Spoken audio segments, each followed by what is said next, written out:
All right, we'll begin. Welcome and thank you so much for joining us today. I am so proud to present a panel of amazing women peace leaders as part of the Commission on the Status of Women NGO Forum. My name is Brianna Mobby, and I'm the Program Officer for Women, Peace and Security at the Kroc Institute for Peace and Justice, which is located in the University of San Diego's Kroc School of Peace Studies. This event will focus on intergenerational innovation and peace building among women.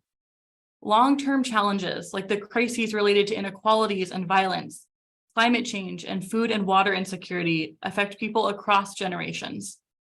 These challenges require cross-generational responses, sharing leadership roles and allowing for the transfer of skills and knowledge across people of different ages.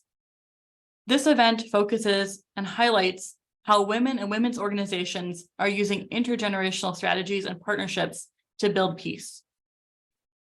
Over 20 years since the adoption of United Nations Security Council Resolution 1325 on women, peace, and security, and over 5 years since the Resolution 2250 on youth, peace, and security, we know that inclusion and participation in peacebuilding initiatives across generations remains limited.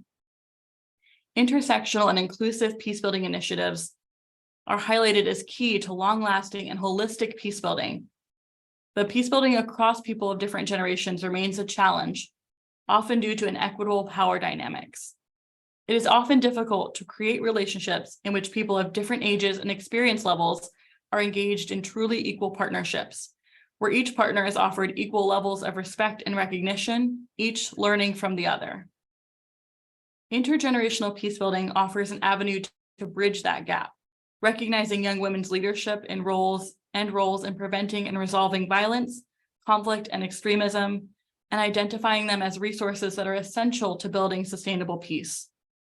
Investing in intergenerational peacebuilding relies on the belief that facilitating young women's engagement and collaboration for peacebuilding will bring a strong new generation of peace leaders and amplify innovative solutions for creating sustainable peace.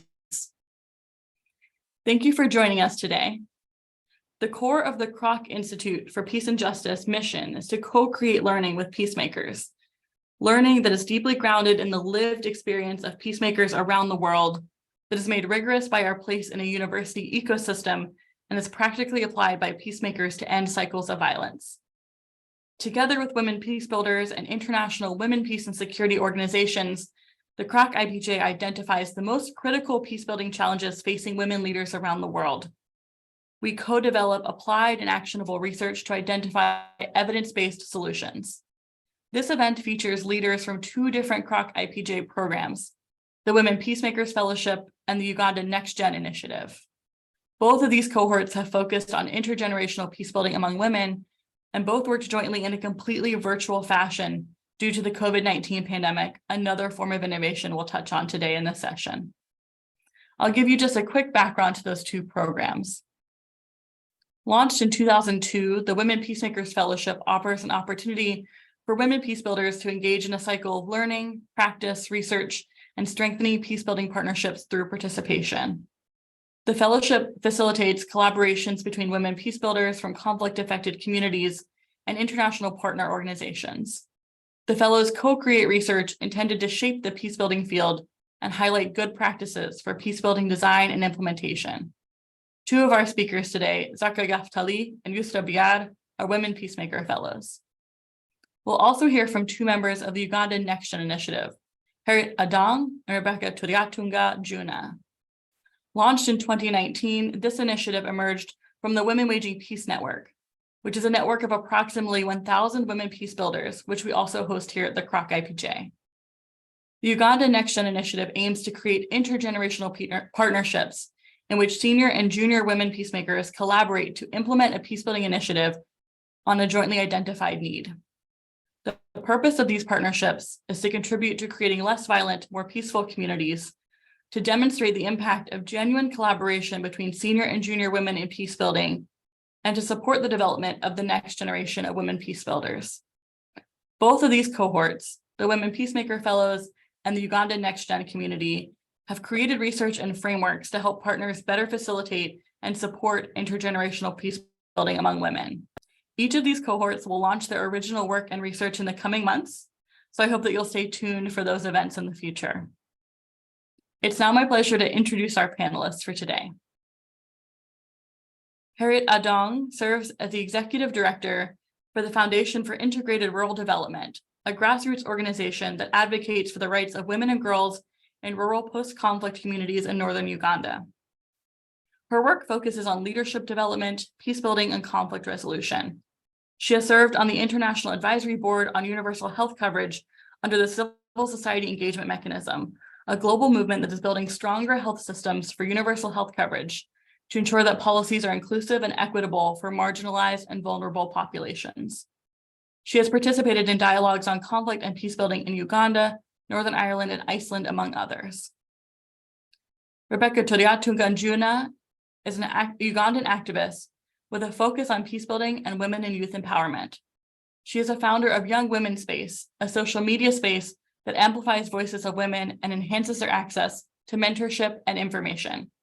She's a founding member of Shema Development Foundation, an NGO that works to improve the social and economic lives of vulnerable people living in Shema district in Western Uganda.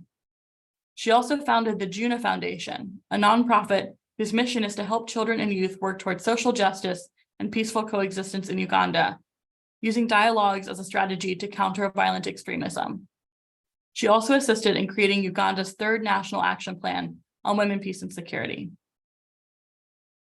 Zarka Yaftali serves as the director of the Women and Children Legal Research Foundation and has supervised research and work that focuses on girls' access to education, violence against women in Afghanistan, women's access to property and heritage, and other initiatives aimed at increasing women's rights and empowerment.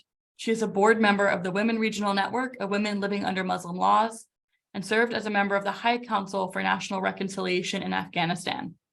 She was awarded the prestigious End Peace Award, which recognizes the contribution of peace builders toward the implementation of the Women, Peace, and Security Agenda in 2019. Yusra Biar is an advocate for women and girls in Morocco, focused on social and political development for peace building. She serves as a program manager at High Atlas Foundation, focusing on programs related to youth and culture. She is a UN certified mediator and peace builder working on human development, conflict resolution, and countering violent extremism. She previously served as the executive director of the Kroc Institute programs, a regional think tank in the MENA region. She also works closely as a consultant with Morocco NGOs and international organizations. Welcome to all of you, and thank you so much for being here. I'm going to start off with questions for each of you, but for the audience, we will have a Q&A session, so I welcome you to be thinking about your questions for our panelists. And after I ask my questions, I'll open it to audience questions. Harriet, the first question is for you. The theme of the Commission of the Status of Women this year centers around innovation and technology related to gender equality. You came with the original idea for this session today. And so I'm asking if you can tell us a bit about how does building intergenerational peace building partnerships among women a form of innovation? Thank you very much, Brianna, and to my panelist colleagues who are out there, I want to say thank you. And to the world that is joining us in this amazing conversation that has taken a leap of strong faith and strong belief that everybody wants to take on the aspect of intergenerational conversations. And I think this has been a conversation for time immemorial, how everybody's trying to see how do we bring on the old and the young people into the space. And I want to thank the Kroc Institute for piloting this program in Uganda and for us to be part of this process of learning. It's a process of learning, but also it's a process of contribution to the UN conversation, which is pushing for how do we bring the old and the young people into the conversation of peace. Yes, we know it's always been the push for 1325. Until then, the push for 2250 came up to ensure that we have the young people into the space and not see the young people as enemies, but as allies into the push or into building peaceful communities and fighting or addressing conflict in different spaces that we are in. So for me, I think from our experience, we've learned that this framework itself brings in a very new space of learning, and it's building onto a very strong inclusive process. I could say it's a process innovation, if I could use that word, whereby we're learning from the old and the young people why it is important, such that we are able to address or challenge the narrative of gender norms, which are affecting which people are supposed to be part into this conversation. But if we create an inclusive framework, which is an intergenerational framework, then we're giving opportunity for everyone, despite of who you are, old, young, a person with disability, a survivor of the conflict. It's very inclusive. That way we are going to have voices into this space, voices that have not been heard. So I believe if every country or every organization, every government can embrace this intergenerational framework, then we're going to be creating spaces that are inclusive, that bring different people into the space, the old and the young. Why I also think it's very innovative, because it takes us back to our generational conversation. I want to give an experience from Africa. Long time ago, we used to sit down with our elders to tell stories. So this framework builds onto that. It creates spaces where we go back to our practices, if I could say, where the old and the young used to sit down and tell stories and share about issues that affect them. That way they could be able to address issues in a more holistic way that are sustainable. So this framework helps us to understand that if we brought the young and the old onto this table, are we able to have conversation to address issues that affect the old, but also address issues that affect the young people? That way we find a space of conversation. We find ourselves, I could say it's a two-way traffic. We find each other somewhere that we're able to address issues that are affecting the young people and issues that are affecting the older people. But that space is more inclusive. So for me, I think that is why I believe that the intergenerational framework is a very innovative space that can help us contribute or build onto what already existed in a space of building peace in our different communities. And so that way we know we shall address certain issues. I know, for example, now a lot of work is going on online. And I think this is where the theme comes in. But if you see, most of the older women or the older generation are not tech persons, but we're saying, how can we take this conversation online? And we know the young people have those skills. And that way we know the young people can contribute to this space whereby they share their knowledge and skills, just like you introduced Becky. She comes from a space of the young generation. So she brings that skill that I may not have as an older peace builder. But if I work with Becky, or if older peace builders work with the younger peace builders, that way we tap into each other's strength. My knowledge and experience and her knowledge and experience in the tech world. That way we can bring onto that innovative aspect of tech-based peace building, whereby we know we're using both online and offline, such that peace building is not just an offline space, but we can take it online, because we know most of the extremists are using young people in the space of technology, and they're radicalizing young people online. But we can tap into that space and say, okay, if the older generation and the younger generation work together, we share experiences, we share knowledge.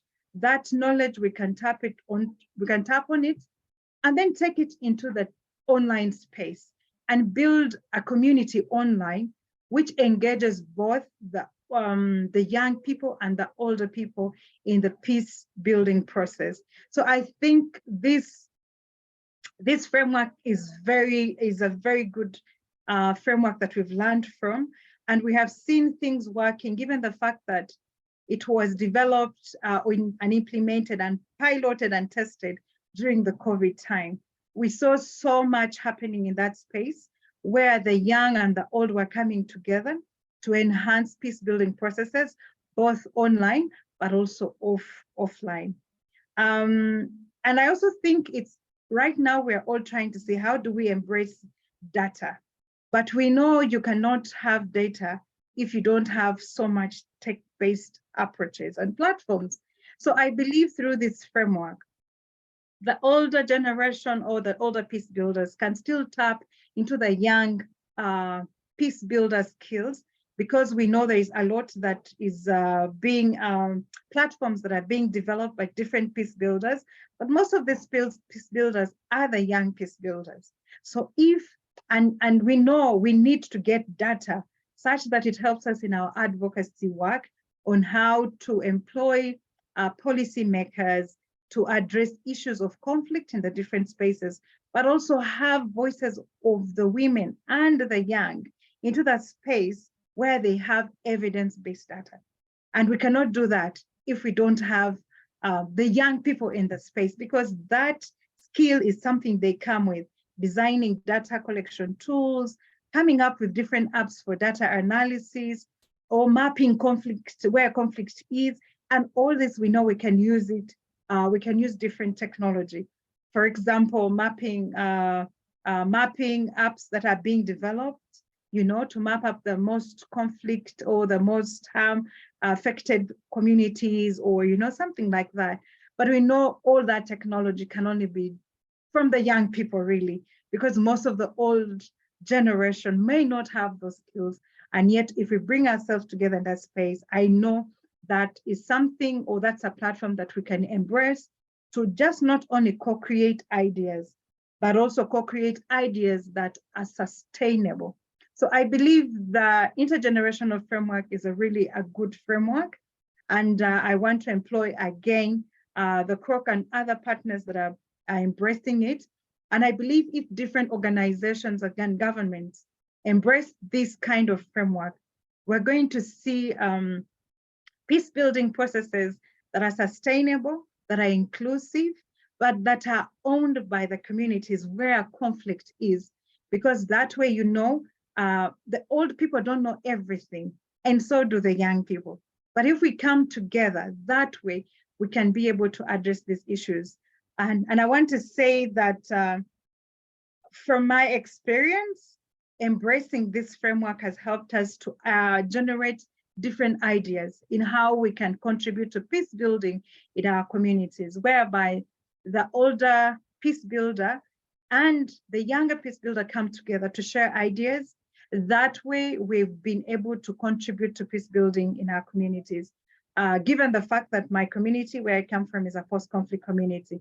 And we're seeing changes happening not because it is a senior peace builder, but because it is both the senior and the junior peace builders coming together to find solutions for issues that are affecting the community as allies and not as an enemy of sort, but also contributing to the fact that it has helped us to see how do we avoid or prevent the young people from being radicalized, again, to contribute to more conflict in the communities, but engaging them into the space such that they contribute to the peace building process itself. So in my opinion, that's how I see this framework as very important, but also as innovative, because in most cases, it has just been the women alone, the youth alone, and we're forgetting how do we come together. All of us have a role to play in building peace. It's not a one man's work or a one man's short, but all of us, because when conflict happens, it does not affect a woman alone in its own different way, or the young people alone. It affects us, all of us, because we're all in this community. So it's our role as the senior peace builders and the junior peace builders to really work together if we're to advance policy, if we're to challenge the narratives of radicalization and conflict within our communities. Thank you very much. Over to you, Brianna. Thank you so much, Harriet. Thank you for opening us that with those thoughts. And I think it reflects CSW this year itself as hybrid, both in person and remote. And so opening opportunities for people to join from around the world speaks to what you mentioned about the power of digital engagement as well as in-person engagement. Thank you for opening us with those ideas about the the unique opportunities this type of work presents for us. Rebecca, my next question is for you. And so leading off of how Harriet started us off, how unique is it to intentionally create intergenerational peacebuilding partnerships among women, particularly in the Uganda context? How does this type of partnership shape the broader peacebuilding and human rights fields? Thank you so much, Brianna, and thank you to the Kroc Institute of Peace for this initiative and for supporting us to do our project in Shema that focused on women for interfaith and for peaceful coexistence, aimed at reducing extremism ideologies that were in Shema, an area in Western Uganda. It was an opportunity for us to work together, being that it is a rural area, for women to even first interface with Zoom, as we were calling and interacting with Brianna in the USA, and rural women in Shema, and having only one phone and staying in an area that was having good network or what they call signal. But what it helped us understand is that the world is evolving, and we have to come together to be able to share our needs as a homogeneous group, but also catering for our different needs when we break ourselves into the different categories that we as women are, the younger women needs and the older women needs. Focusing on the budgeting for peace, we understood that for women, especially younger women, their needs are reaching to issues that are instant, but the fears of the older women are issues that affect maybe their grandchildren. So being able to bring and homogeneously bring all these ideas together and present them to our leaders through budget conferences was a learning experience. It took us to, to compromise with each other, to see what are the interlinkages that we have and what are the strengths that we have and weaknesses. It also taught us to look at the aspect of economic empowerment of both age groups so that they can be able to work together and their ideas shared together. It's something that is similar, but most of the times compromising on what the younger women needed and what the older women needed was an exciting time. But for me in particular, the takeaway was, could there be more? So that it's just not a one-off. Could there be more and incorporate the aspect of economic empowerment and media and issues of Zoom? Because if a woman is economically empowered, an older woman is economically empowered, she's able to, ask for a Zoom meeting with a younger woman that is on the road. They do not have to, to meet in one place unless it's very necessary. So in regards to technology, that is how unique it is. We use social media a lot, to share our story, to share voices, and it captured the attention of the world. We had people from the USSC videos of what we are doing, and then we started getting acknowledged for contributing to the implementation of the National Action Plan on Women, Peace and Security 3. And that recognition for the older women, it was the first time they've had it in their life. They've always been behind curtains. They've always believed that they are, not supposed to come in front. But we showed them that, there is a change and culture evolves using technology. You can be celebrated for your work using technology. So we have seen a lot of people, adopt the younger women's vibes, that we call it, the positive vibe of social media, though it's still hard for them to get onto social media. But also it was a learning experience for me in particular as a young woman, that you do not, budge into rooms because we have so much energy, especially when we are advocating for the budgeting for peace. We believe that our ideas are supposed to be taken on, but all the women knew how to soothe egos, which does not sit well with me and the other young women, because we are empowered, we know our rights. But we realized that it works actually to soothe egos a little bit if you want your ideas to be implemented. Though a challenge came in terms of, the different responsibilities and timing for older women. They have to go back to take care of their grandchildren, and so do we have, as younger women, the responsibility of unpaid care work that comes in while you're implementing. You find that it's more of a united linkage that hinders the work of both ages. The different communication styles, wanted to use music, dance, and drama. The older women thought, you cannot go to an office and start using poems and telling people, we need budgeting for peace, we need to resolve certain things. So we had to find a middle ground. Going forward, I do believe that to the donors, to the financiers, to anyone that wishes to join the cause for the intergenerational partnerships, there needs to be media awareness, a lot of media awareness, to remove the stereotypes, to remove the hierarchies that are put by patriarchy, so that we all work together respectfully and exchange ideas and negotiate and mediate. Because if we as women cannot negotiate because of the age difference, we cannot sit on decision-making tables. We are easily divided, we are easily conquered by the men and said, oh, those women are so emotional. You see, they cannot even sit down and, be as one as we are as men.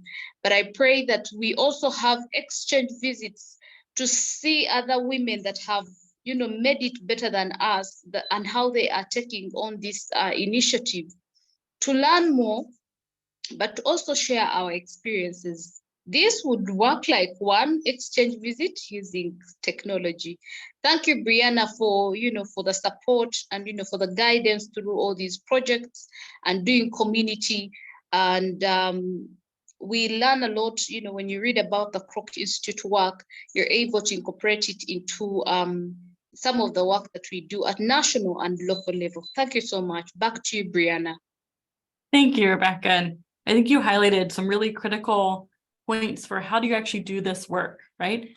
As you mentioned, budgeting is critical. It's foundational to being able to do any work. And you talked a lot about compromise and working through really legitimate debates or differences of opinion about how to do the work. And that's a critical part of working across generations and different perspectives. So thank you. Zarka, my next question is for you. As we've heard, creating intergenerational partnerships can be challenging. From your own experience, where have you seen challenges, but also successes? Thank you so much, Brianna. Good morning, good afternoon, and good evening, all of participants and also my fellow panelists. First of all, I'm going to say thanks from Brianna, you and all the team, and also Kroc Institute for providing and conducting of this event, and also for providing of the fellowship opportunity for senior and junior women peacemakers across the world. I think it is a good initiative, and definitely we can see the positive impact of this program on women in different countries and different areas. Thank you so much. Regarding to your question, when I started to do a research among senior generation and the junior generation of women peacebuilders in Afghanistan, it was I found it very interesting because as we all know, after fall of Afghanistan on August 2021, there was some kind of conflict between the senior generation of women peacemaker and also the new generation of women peacemaker in Afghanistan, and also activists as well. The senior peacemaker and activists in Afghanistan, they have done a lot during the past 2 decades in Afghanistan. They had lots of achievement. They brought lots of positive change in the life of Afghanistan women regarding to women participation in the peace process, regarding to development of National Action Plan for implementation of women, peace and security in Afghanistan, that we had two versions of National Action Plan for women, peace and security in Afghanistan, and also regarding to being women in the leadership of security and institution in Afghanistan. So aside of this, women political participation and also women participation in all of the area and according to the leadership, and also women participation in the civil service of Afghanistan and the different leadership area. So this was all of, it was all because of the struggles and hard work of senior women peacemaker and senior women activists during the past 2 decades in Afghanistan. But unfortunately, after fall of Afghanistan on 21st of August 2021, all things become changed. And all of us, all of women, we lost our achievement and our hard gain during over a night. And there was nothing for women in Afghanistan after August 2021. And after this, as we are the witness that the Taliban, day by day, they shrink the life and the space for all women across the country, and they deprive women from all of their basic rights. Right now in Afghanistan, women don't have the right to education, the right to employment, the right to political participation, the right to go out, for example, to go to a gym, to a park, to restaurant, to a street, and even they cannot use the local transport if there isn't a male mahram with them in their family. Sometimes there is lots of cases that women have some serious problem, a health problem, but as there isn't any main member of their family, they can go to the doctor, and finally they lost their life. So we have lots of cases for this.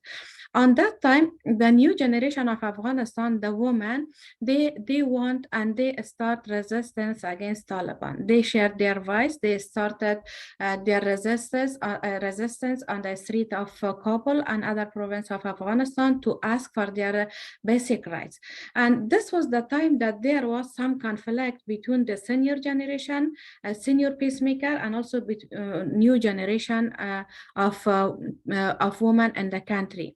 For example, there was lots of conflict, and all the time the new generation, they raised their voice that those that they left Afghanistan, they are not our representative. But in this time, those some of the senior peacemakers that they left in Afghanistan, they continue their struggle. They still raising their voice. They are working a lot for women participation, for women's rights, and also for to have to provide protection and participation for women inside of Afghanistan. But this was some kind of conflict between these two generation. When I started the research, it was a good time because I was aware, I was involved in all of this conflict, and when I did the research, I had some specific interview with senior peacemaker generation and also with the new generation as well. According to your question regarding the challenge and success or opportunity, there is still lots of challenge. There is lots of challenge between two generations in Afghanistan, but it is not impossible to establish a unique space between two generations. That's how we can establish some good partnership between the young generation of peacemaker in Afghanistan and also with the senior generation of peacemaker in Afghanistan. So there is lots of challenge. One of the challenges is that these two generations, they are not going to accept each other. And all the time, and instead of being united and do together work for women's rights and women empowerment in Afghanistan, there is some kind of conflict. But instead of this, there is some good success, and also there are some ways that we can work together, that we can solve this conflict and provide the space, a space of the joint space for both generation. But one of the finding in my research that I did was that the two generations, they have same they are always same for the future of Afghanistan women, for providing a better life for all women inside of Afghanistan, those women that they don't know about their basic rights, those women that they provide from all of their basic rights, and those women that at least they don't know that they are a human, and as a human they have some rights in the country, in their family, and also in their society. So I think it was a good sign that we can work together, the two generations can work together, because they are the same hope. And after this, the things that we are right now doing to have some success, and also to change the opportunity and practical.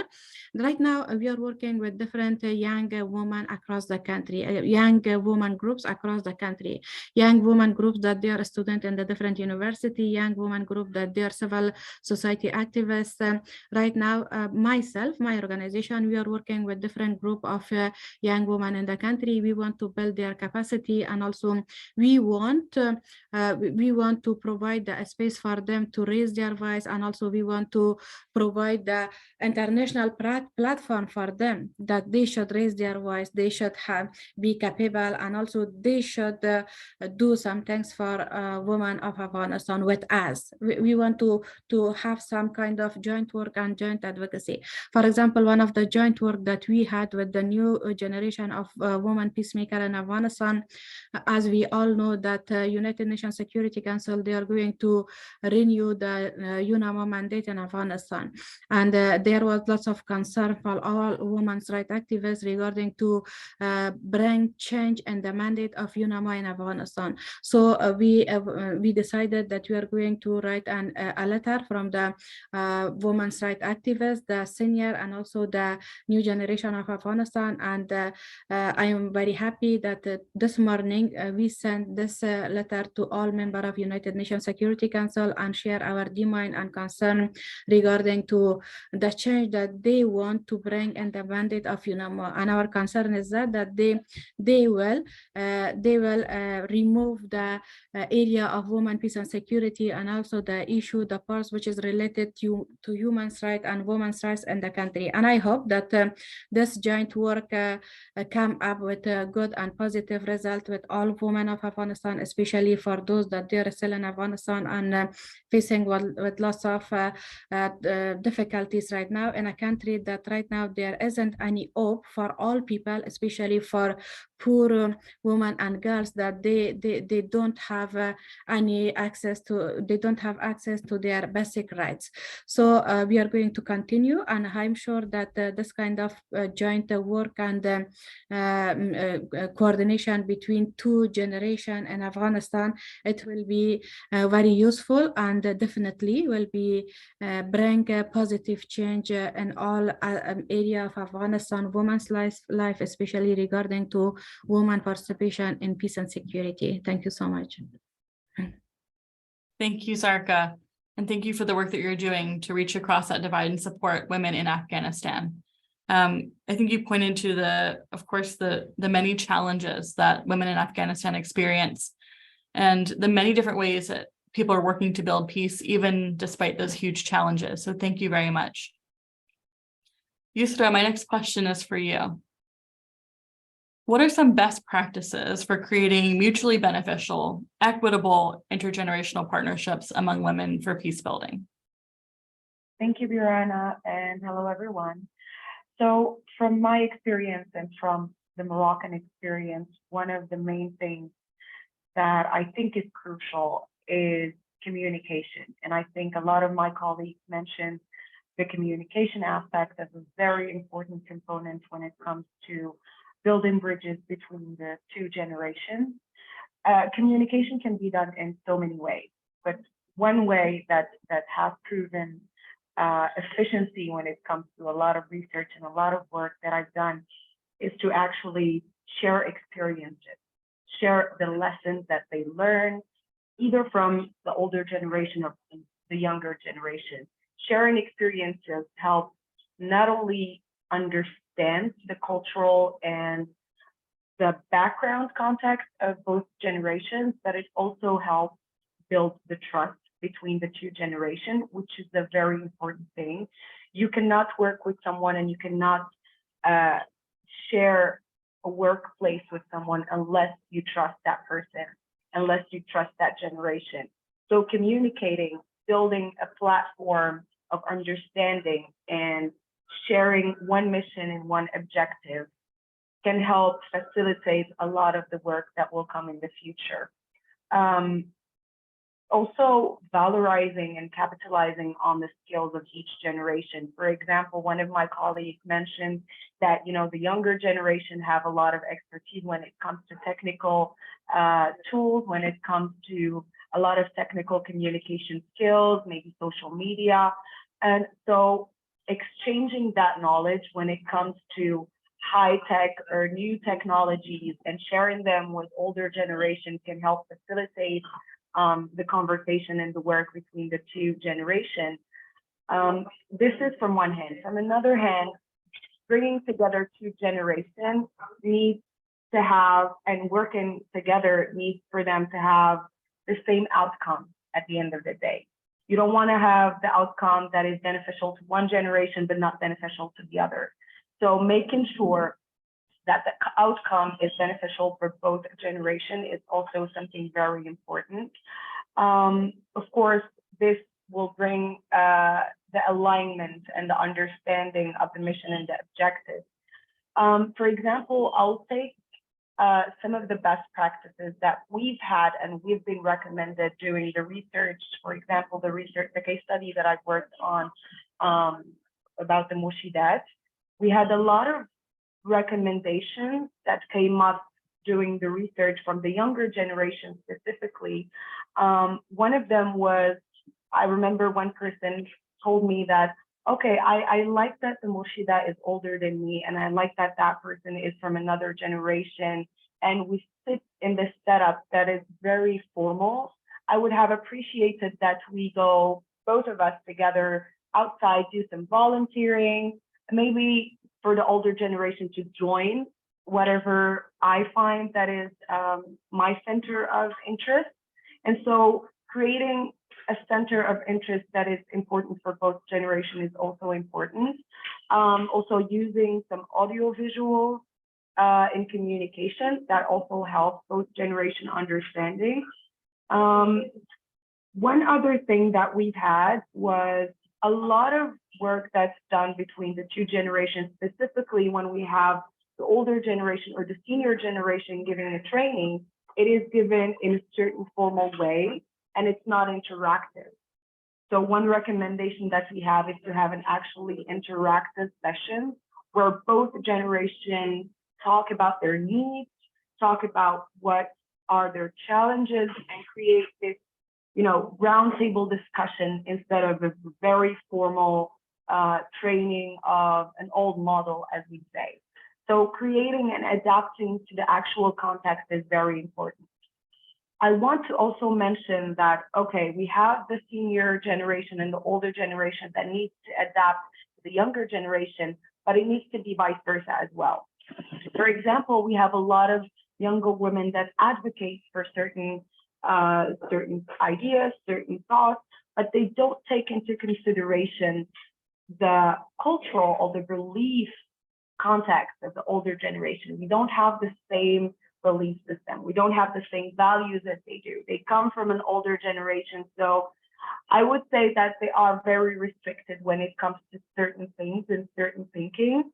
While as you would find a younger generation that just rebel, has a mission and wants to, you know, implement as fast as they can. They want to work as fast as they can, but they don't take into consideration certain things. So these also needs to be something that the younger generation keeps in mind when it comes to customs, traditions, beliefs. And really this brings us to one thing, which is understanding where both generations come from, aligning on the objective and the mission, and communicating a lot, either by social media, either a direct communication, but making sure that both parties are understanding where each and one of them come from. To you, Brianna. Thank you. Thank you so much, Yusra. And I think that's powerful to reflect on the importance of communication in particular to work through those different perspectives and different, often objectives for the work. Thank you very much. I have a question that I'll pose to all of you. And then after this question, we'll open for Q&A. So for the audience, please feel free to send us questions to that Q&A box. So I'll have each of you answer this question. And just for the sake of time, we'll try to keep it moving through the panelists. So I'll ask you to be concise if you can. And Harriet, we'll start with you. How can international partners and funders facilitate intergenerational peacebuilding partnerships among women? What's a concrete thing that international partners can do?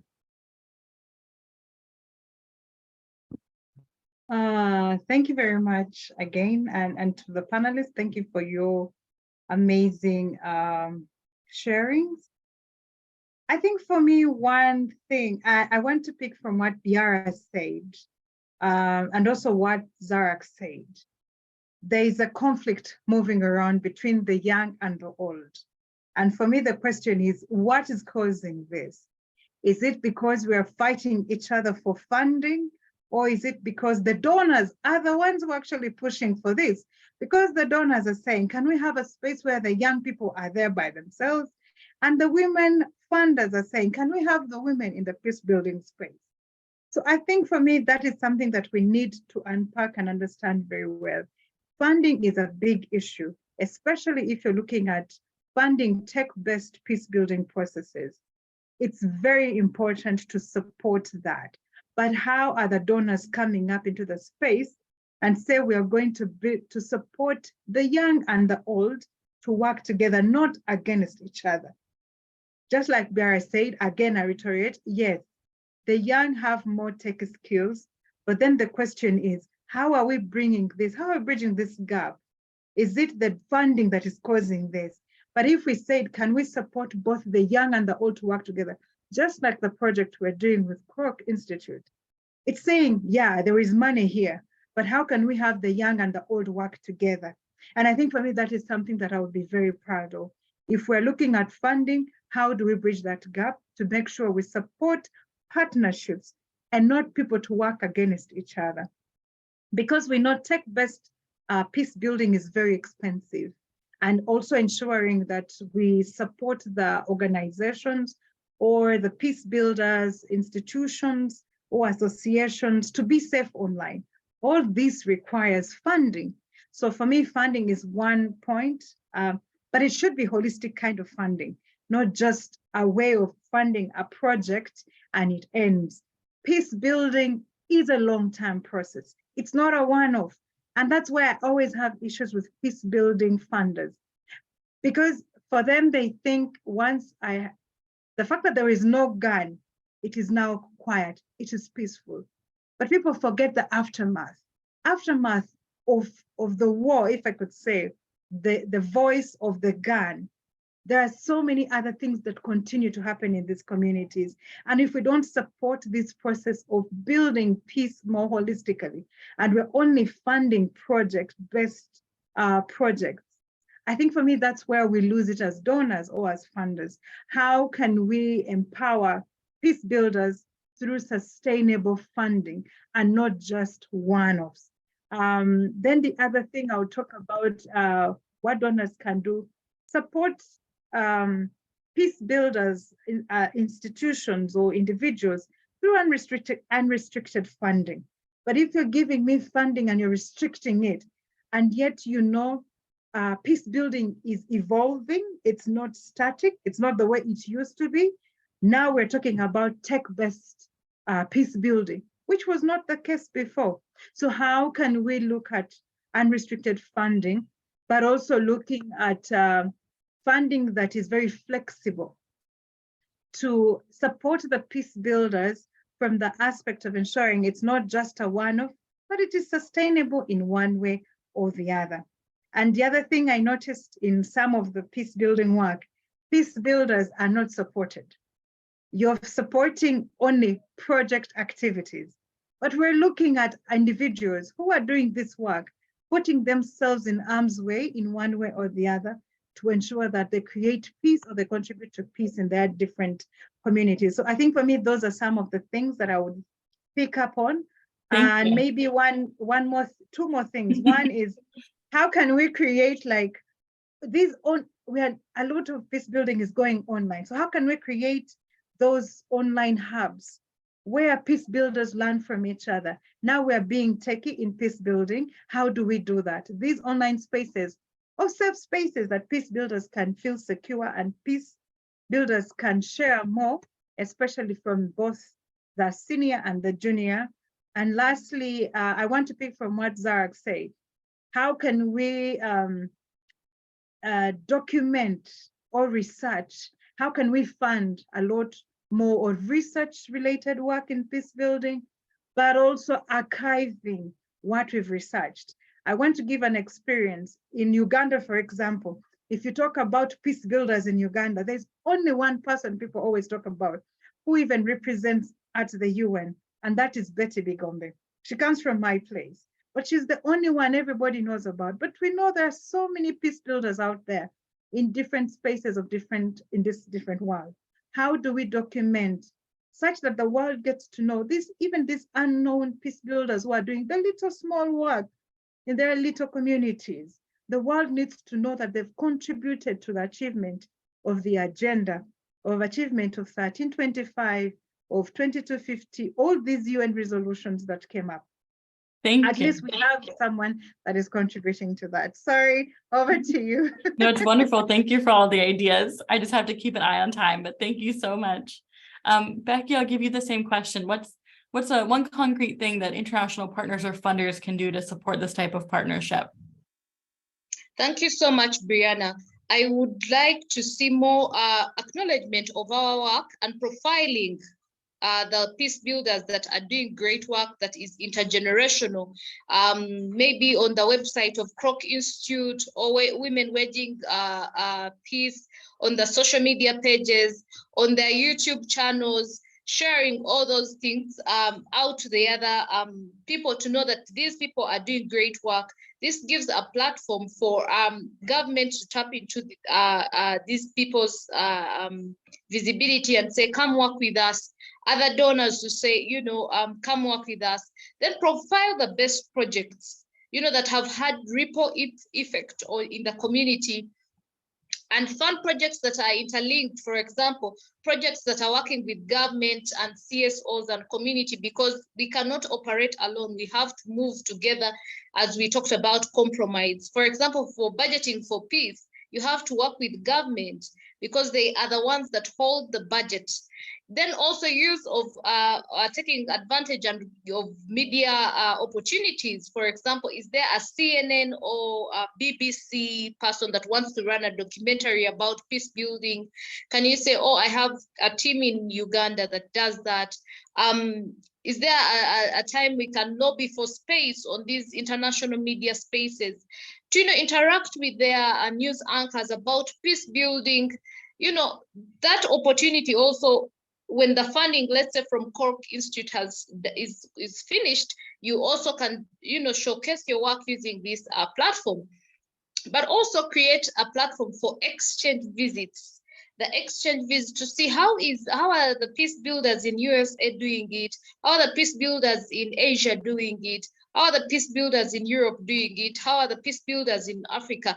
That helps us contextualize and pick ideas and contextualize them to our own, communities, but also train the grantees to get new skills and encourage rehabilitation of peace builders. Because while you're in the community, you seated with women, the other one was beaten last night.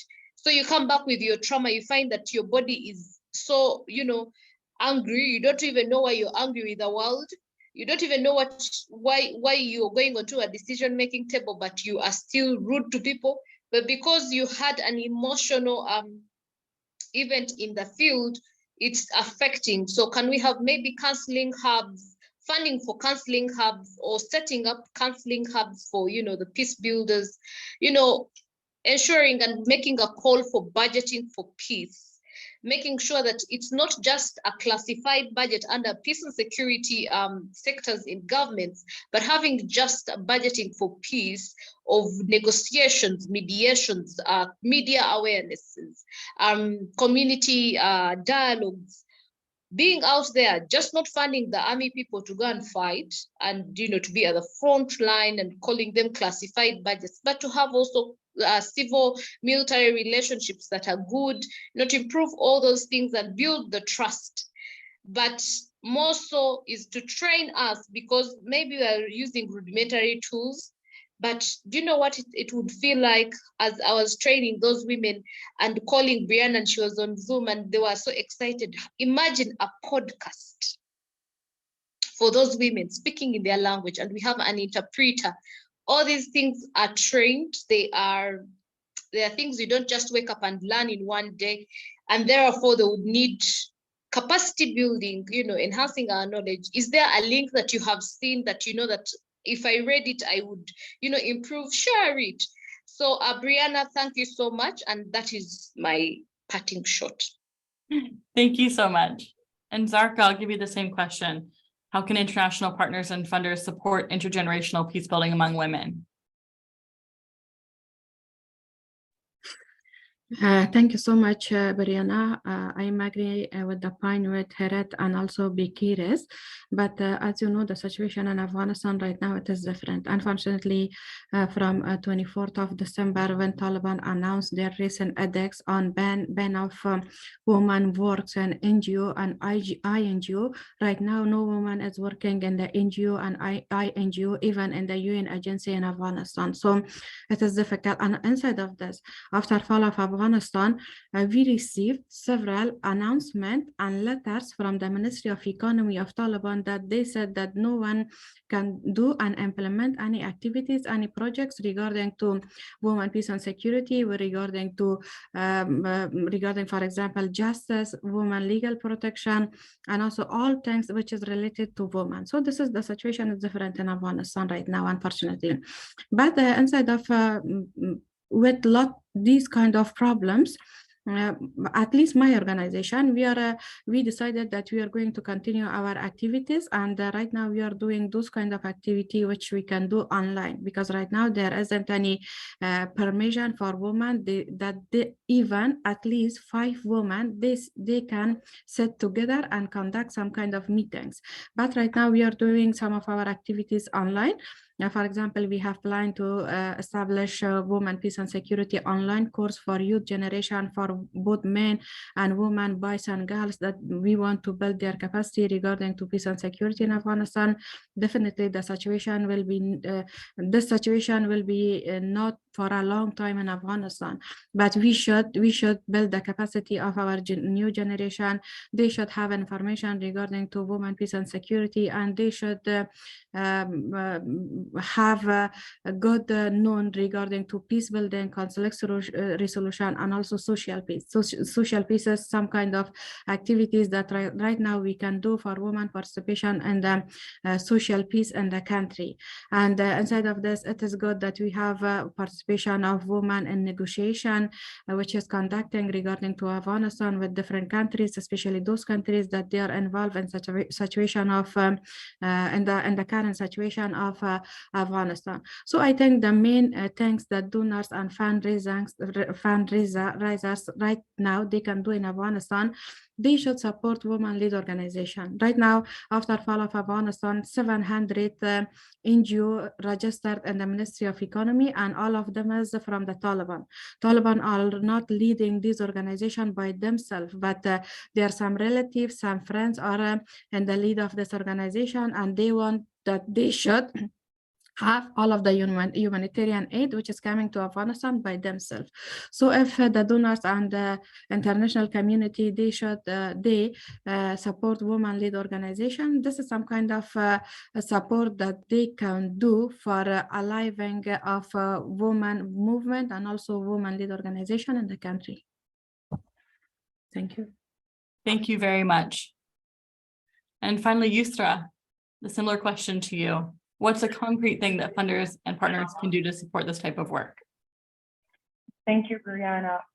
I think two main things. One is to facilitate the access to the ongoing peace process and peace building initiatives that are already happening and most oftenly run by older generations. So facilitate the access to the younger generations to these existing programs, and designing new programs as well, giving equal opportunity and equal priority to both generations, taking into consideration the perspectives of the younger generations, because they do have their own perspectives and different active roles to play, and taking into consideration also the perspectives of the older generation.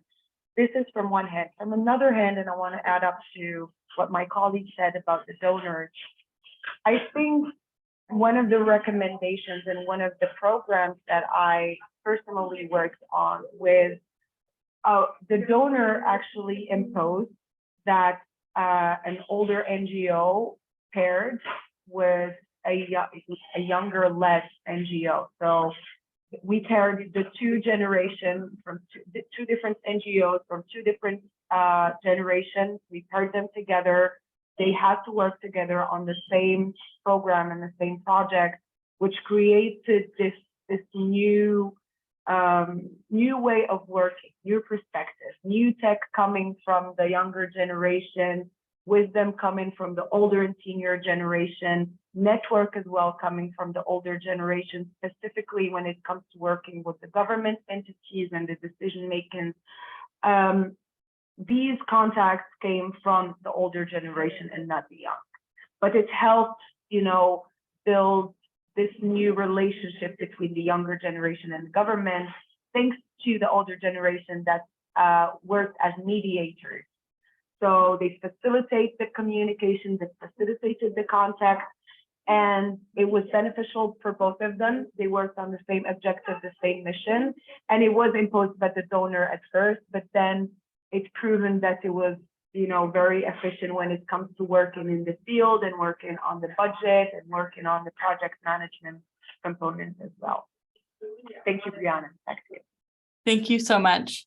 And I heard across the four of you really common themes around funding and budgeting. I think that was something that you all touched on, about the importance of holistic and long-term funding, about the importance of funding that centers intergenerational work or encourages it through connections, the priority to support women-led organizations in particular, and to provide a platform for younger women who may not have that platform. So thank you all for your thoughts, for those really concrete ways that funders can be thinking about this work. If you have a question, please put it in the chat. We'll open for Q&A now, and I'll start with one of the questions that we've already received. This question is, how can we acknowledge that older women may be less tech savvy, but also many of these older women are active online and are pioneers in developing online spaces? I don't know if any of you feel like you want to respond to that one. Perhaps Harriet or Yusra, I think you both spoke to tech quite a bit.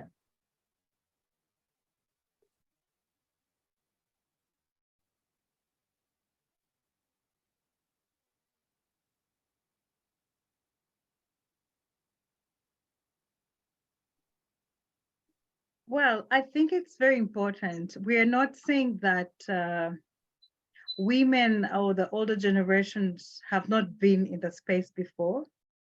We're saying that how can we tap into each other's skills such that the older generation has been online, yes, but they're not as assertive as the younger generation. And that's why we're saying, then how do we bring the younger generation and the senior generation to build onto their different skills and strengthen their presence, or build a community that is active online? And in that way, I believe we'll be able to acknowledge each other's strength. And that's why I think we shared, then that will help us to archive or document our different experiences and contribution to the peace process as seniors, but also as junior peace builders. So if we tap into each other's strength, yes, the seniors have been online and we acknowledge that, but when you compare the senior and the junior presence online, I think the juniors take 100% being active on that space, because the seniors are mostly onto the offline space. That's where we're doing a lot of peace building work. But acknowledging is very important, and we totally agree with you. The person who has raised this question, it's very important. And we cannot forget that in one way or the other, we have peace activists who have been online from time immemorial, but we've also seen the young peace builders taking over that space. So how do we tap into that space and see we build into that each other's strength? I think for me, that would be, then we are able to acknowledge each other's contribution. So maybe this would be the time to figure out who are those seniors who are already working online, and how can we tap into the experience with the young people as we continue this conversation of peace building online. That way we shall be able to acknowledge or to know who is doing what on the online space, and that will contribute probably to building a network of peace builders online. BR, maybe you want to add that?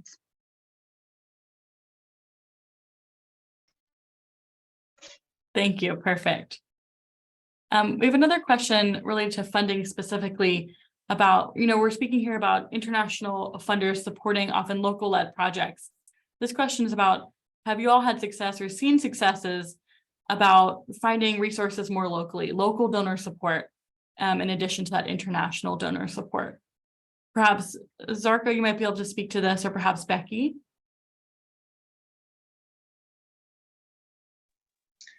Thank you so much, Brianna, and thank you for the team that asked that question. In terms of funding, we have women who know that they have circles. I don't know if you know circles. Circles are little saving spaces or groups. They are little women banks, like how you have your piggy bank, but it's for the community. So for us in particular, the funding from Kroc Institute was a top up to the work that these women already had. You found that they would be able to chip in. So you find that the local women are able to raise their own little funds, but they are also not sustainable. That is why I was saying we need to also work with governments. Governments have better budgets, they have bigger budgets. If we are able to lobby that they allocate a budget to peace, intergenerational peace building, it's more sustainable, so that the funding that is coming from the donor, the funding that is coming from the grassroots woman is just a little bit of top up for them. Otherwise, we are going to break the back of the donor, break the back of the women, and the women are going to hate peace building. So that is why it is a homogeneous funding that we need to look at. And we need to present a very good case to government as to why it needs to fund. Because government collects taxes.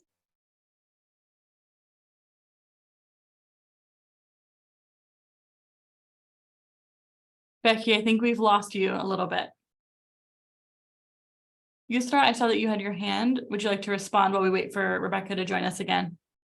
Sorry. Yeah, of course. Can you hear me? I think she's back. Welcome back. We can hear you. Thank you. My network is on and off because of the area I'm located in. But I was saying that government has a bigger pool of resources.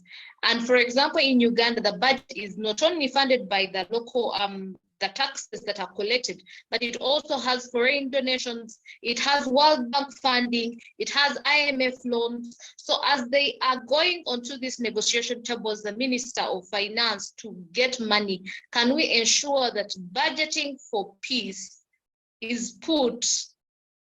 This also creates an image with the other world of the donor world, let's say World Bank, to understand that it needs to bring in money to different countries to budget for peace. So if that's at the local,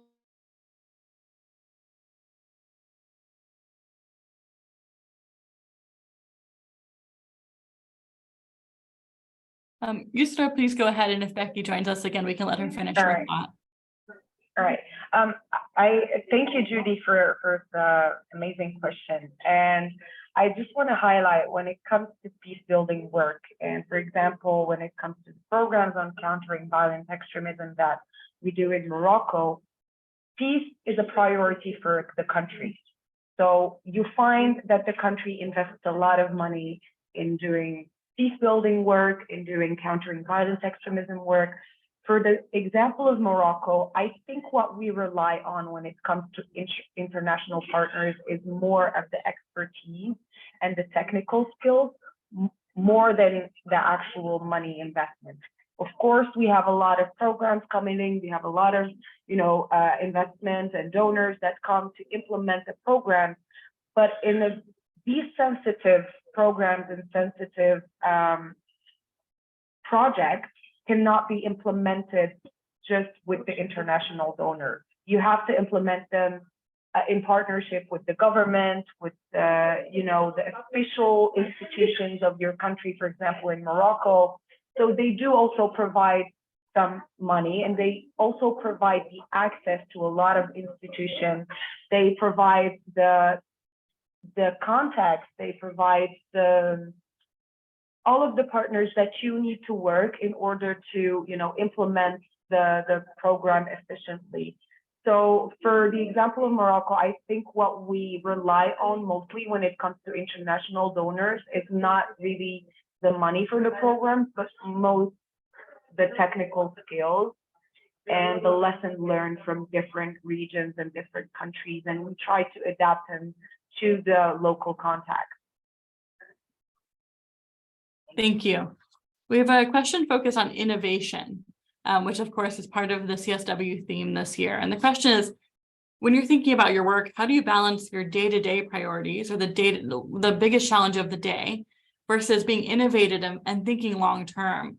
A lot of our discussion here has been about long-term and thinking ahead to generations. So how do you balance those two types of effort? I'll let anyone who feels called to answer that start us off.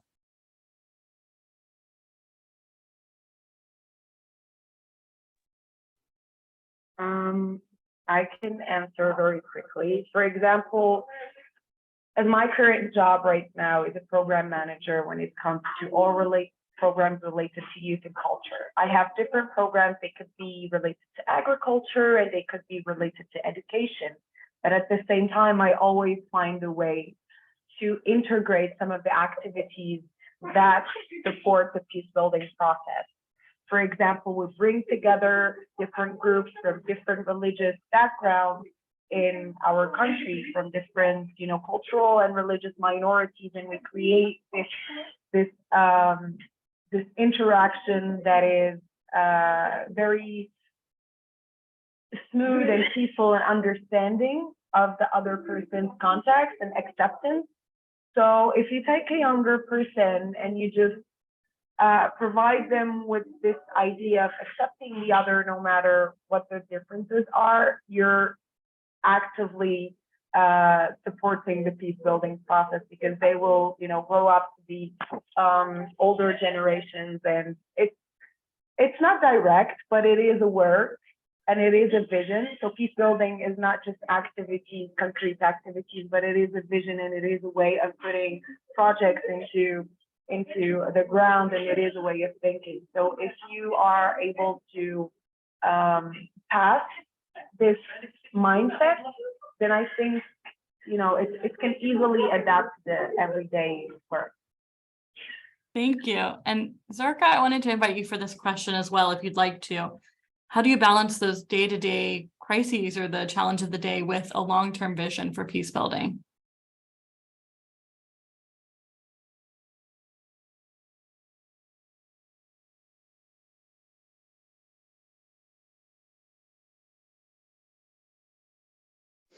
Brianna, can you repeat? There was some problem in your voice.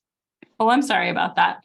In your work, how do you balance kind of addressing the biggest challenge of the day or right now versus a long-term vision for peace building? As I mentioned before, in Afghanistan, the situation and the environment is different than other countries. So the things that right now we think that it is important that we should right now do in Afghanistan. It is different than other countries because when I'm working with different women's networks and woman peace maker group in the different countries and different regions. The one thing that I all the time I'm emphasizing that all the problem and challenge that women peacemaker facing in other countries, and especially in conflict countries, we Afghanistan women, we pass all of those problems. But the only thing is that right now we are one step in front of all of other women peacemaker around the world. And it means that right now we did a lot, we achieved a lot, and but unfortunately we lost all of the things, and now we have nothing. So because of this, that how we can do how we can re-establish, rebuild the issue of women peacemaker, and also how we can build the capacity of women peacemakers in the country. I think right now, and this time, a few number of women, we want, and we started our struggles and our work from the beginning. You know, if you imagine that the activity, the struggles that women did 50 years ago in Afghanistan to build and to provide some space and some opportunity for women, for young generation in Afghanistan, we are in the stage right now that we are doing from the beginning. We right now we start from the beginning. For example, right now we are trying. Our struggle is for a right to education for women in the country.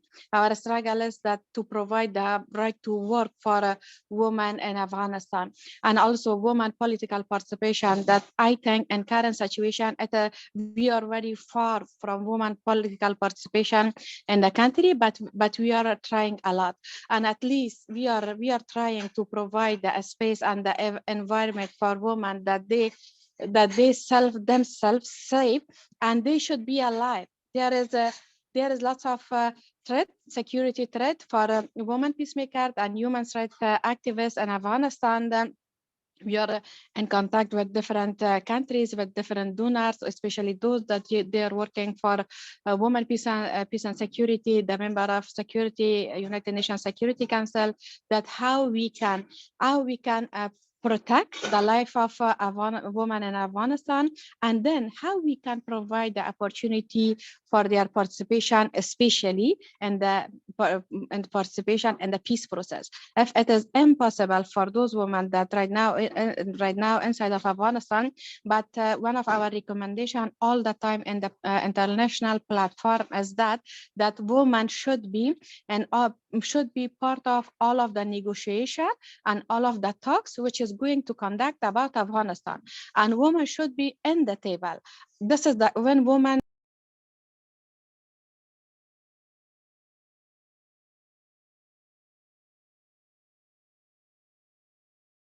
Zarka, you're muted.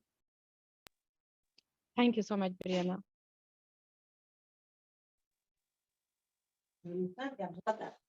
We missed your end thought there.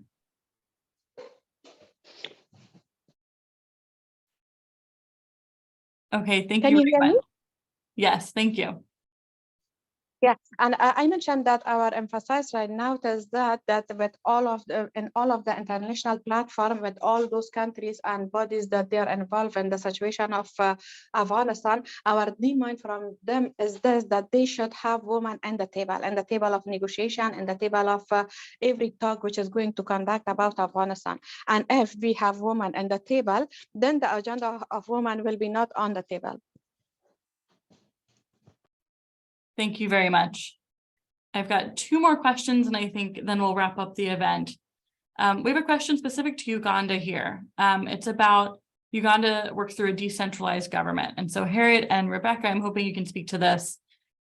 Are there prospects of mainstreaming intergenerational partnership programs at the district level, particularly around combating violent extremism, or within the peace policy? How can local peace builders help support this work? Thank you so much, Brianna. With the National Action Plan 3 for Women, Peace and Security, this is catered for at the district level. That's the entry point for every implementation strategy, whatever you have. For example, for us, we were at that local level, but then you would have to be in touch with your leadership at the local level. That's why I was saying it's important to work with government. That's your entry point. Remember that from there, they are district consultative meetings every budget cycle. That's where the ideas go. And also, you have the GLO sector. It also has its, framework and how it does its work plan. But kindly follow the budget cycle. When you follow the budget cycle, you know where your entry points. How do you engage at the local level and also engage at the national level? Because the national level, for you to engage, you have to have some work at the local level. At the local level, you're engaging counselors, you're engaging local leaders, you're engaging local leadership, local women, the district CAO, who is the chief administrative officer, the town clerk, the resident district commissioner. But at the national level, what you have is the members of parliament. And those are like your biggest now allies, because already you've mobilized the local community, so they cannot say no. You have the parliament, you have the ministries, you have to look at the ministerial policy statements and what it's saying. Currently, the national budget framework paper was out.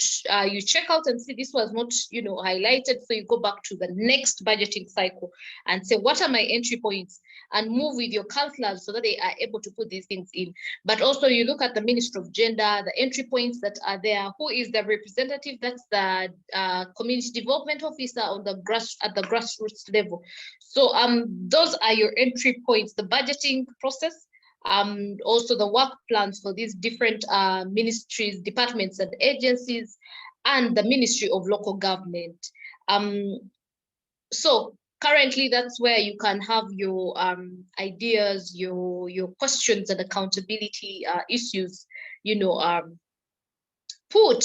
But also, if you are to look at how it's being decentralized, especially for the NAP3, it's taking a bit of time because of financing from the government. We will look at how this budget ministerial policy statement comes out. We will see how much money was allocated to the peace and security sector to know if we have any entry point, but also look at what was given to social accountability and the Ministry of Gender to know what are entry points and how much will come back to the ground and what will be done to the ground. So in case this does not come out, know that you are having an entry point for the next financial year of the budget, but also the next financial work plans that will be happening for the different MDAs. Thank you so much. Thank you. And just for the sake of time, I want to move on to one last question before I close. And thank you for all these wonderful audience questions. I wish we could answer all of them. We have a comment about, we've talked a lot about conflict, division, challenges working across generations. And so there's a comment about, resolving this through dialogue or through work together. So I want to ask you all, just to close this session, what gives you hope for this type of work, despite the challenges? What keeps you doing this kind of work? And I'll open to anyone who wants to answer, and then we'll close the event. Thank you so much, Brianna. I've taken up the space. What gives me hope is the creativity that comes along after the conflict of this is my idea, this is your idea, but the creativity and the emerging different ideas and how they are more impactful. Also, how, especially for the women, how it brings women together, because for us as a community, women work culturally, they have to work together. Our mothers, our grandmothers, childbirth also brings women together. So you imagine, just like childbirth, there is a new birth of ideas. There is a new birth. For example, on this particular project, we saw that even when we finalized, the dialogues continued themselves. The women were continuing these dialogues. They were looking for their members of parliament. I think on Twitter, you saw a member of parliament say he had opened the dialogues. This is one of the way that it is sustainable if it is for the women, by the women, with an intergenerational lens. What brings us together is more than, peace. And peace means different things to us. Even poverty brings women together. fetching of water in the community brings women together, death brings women together. So having an intergenerational lens for women is not only promising, it is reality. It's what is on ground. So we are rest assured of sustainability for women to have these discourses, even at the table, in their kitchens with their daughters, with their nieces, and also as they go to fetch their water, and ponder about these issues and say, what does peace mean to you? Thank you, the Kroc Institute. Thank you. And anyone else like to answer that one as we close? I think for me, what stands out for me, what gives me hope, is the global interest about this framework. There's a lot of interest. How do we push this framework? How do we unpack it?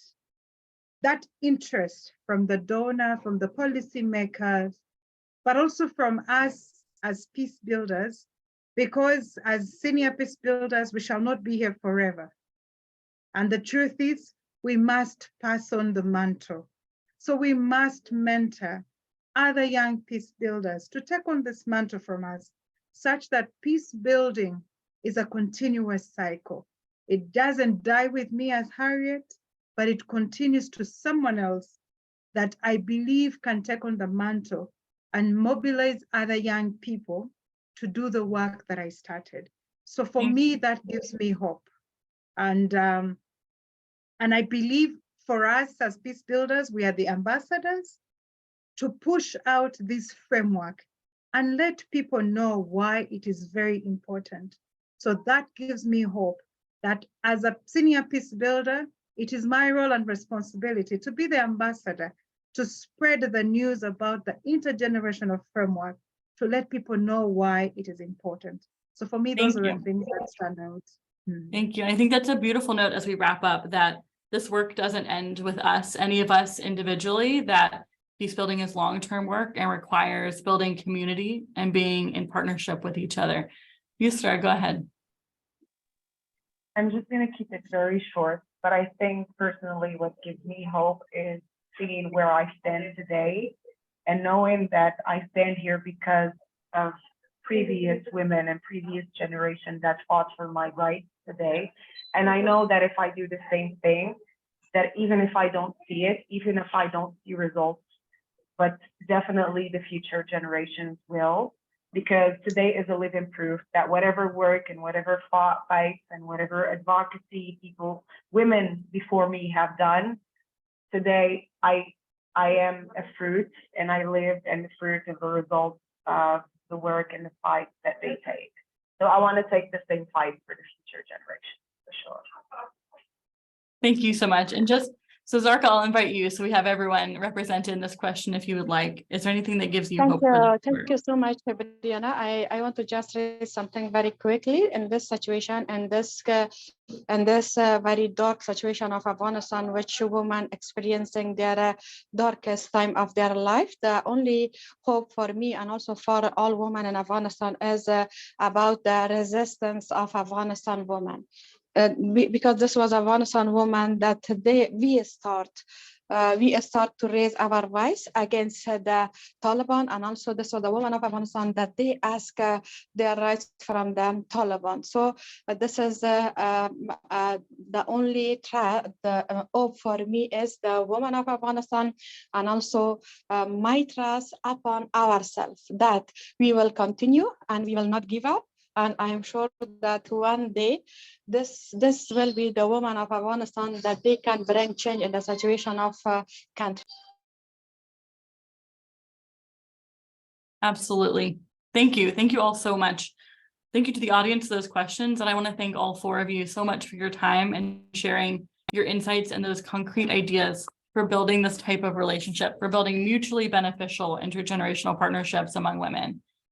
As we face these long-term challenges, long-term crises, we need that long-term lens for building peace. I want to reflect on much of our conversation centered around compromise, communication, working together on really concrete things like funding and budgeting, and working together to find common ground, even when that can be a challenge.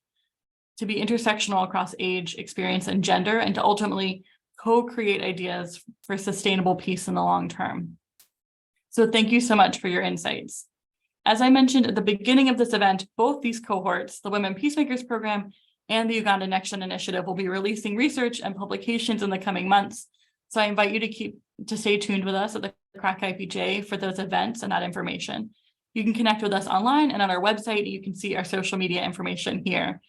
Thank you all so much for joining us, and thank you for the work that you are all doing to work for gender equality and peace yourselves. Thank you and have a great day. Thank you, Brianna. Bye. Thank you all. Have a nice day. Thank you, everyone. Thank you. Bye. Thank you, everyone, and bye.